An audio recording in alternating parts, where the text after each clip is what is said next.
pinakadulo. Yan po yung malapit po dyan. Ito po yung tracking Ito po dito. ang Wala tracking. pa pong track po kasi baka po may ano. Yung tower po na yun nakita po natin sa may dito yung po yun.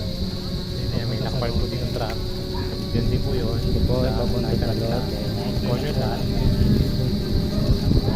Sa kaliwa po, bahay po yan. For sale din po yun. Tapos dito sa kanan, may bahay din po.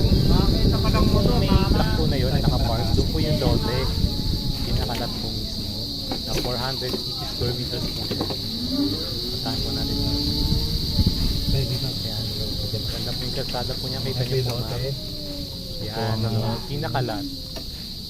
Tulad po siya. 240 po, bali 480. Ang pinaka frontage niya po is 24 meters by 20 meters. Yan po, yan pong gan. Wala po na yan. Wala po tatabakan po dyan. Patag po yan. Tinataniman lang po yan ng mga taga rito. Ayan po yung pinanggalingan po natin papuntang main road. Ito po, meron din po daan po dito.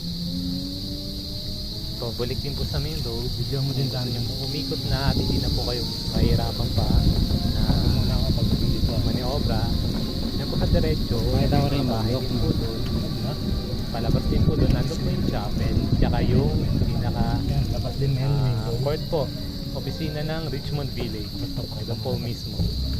Ito po yung isang daan papuntang main road.